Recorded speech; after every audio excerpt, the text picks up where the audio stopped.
नमस्कार। अभिनव कहानियाँ में आपका स्वागत है। हमारी आज की कहानी है चांदी का झूला। दिव्या एक बहुत अमीर घर में बहू बनकर आई थी। सेठ नरोत्तम जी के 2 बेटे थे। बड़े बेटे संदीप की शादी हो चुकी थी।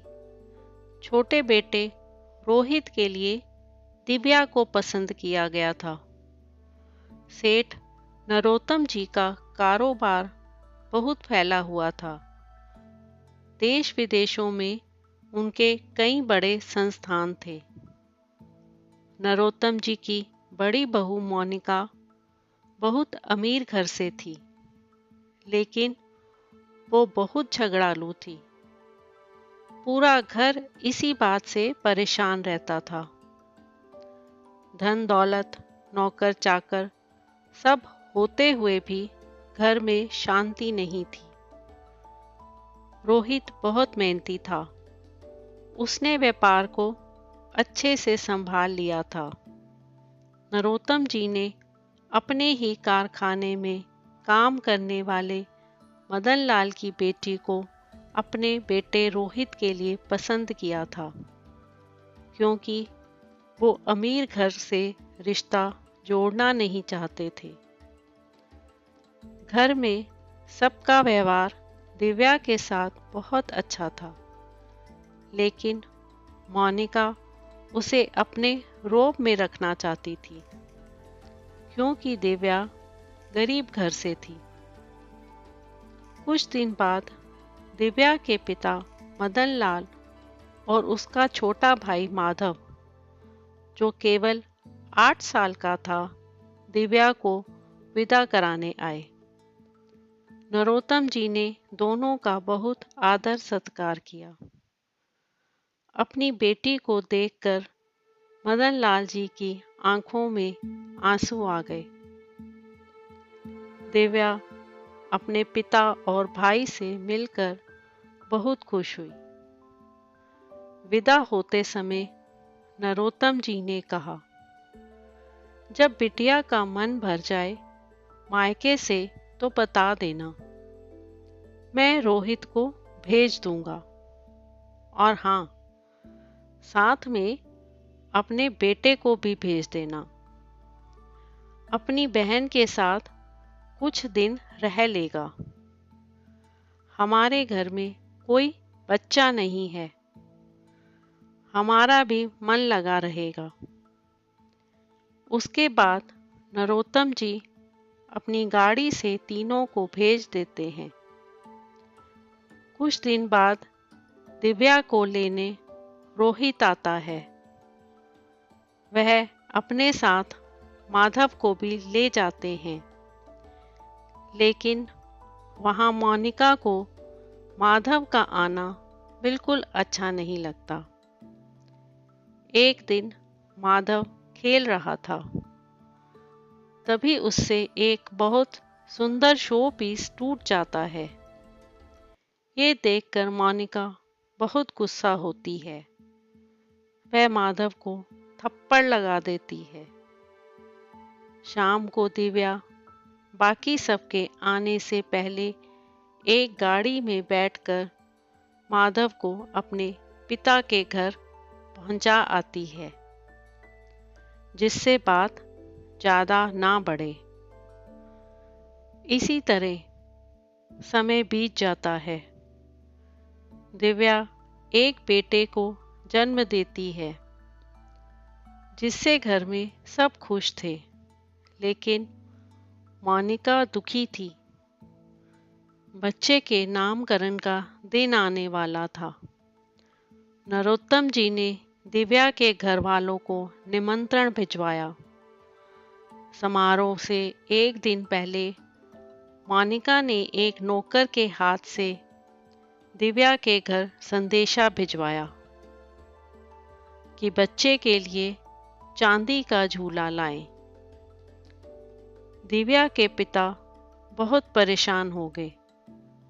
उन्होंने सोचा, चांदी का झूला तो हम नहीं ले जा सकते, तो लकड़ी का ही झूला ले जाते हैं।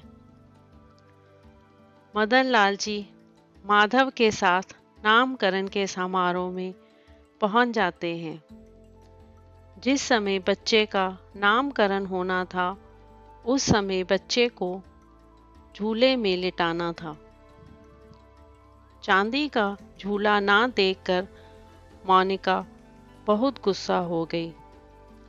उसने मदन लाल और माधव की सबके सामने बहुत बेइज्जती की। उसने अपने पति और ससुर की भी नहीं सुनी।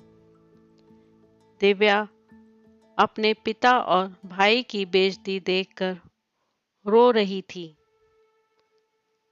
ये सब देखकर माधव बोला, बड़ी दीदी, मैं आपसे वादा करता हूँ, जब तक अपने भांजे के लिए चांदी का झूला नहीं ला देता, चैन से नहीं बैठूंगा।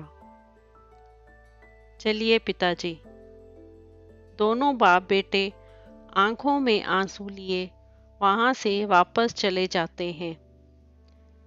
अगले दिन से ही माधव काम ढूंढने लगता है। वह छोटी सी उम्र से ही मेहनत करके पैसे जोड़ने लगता है।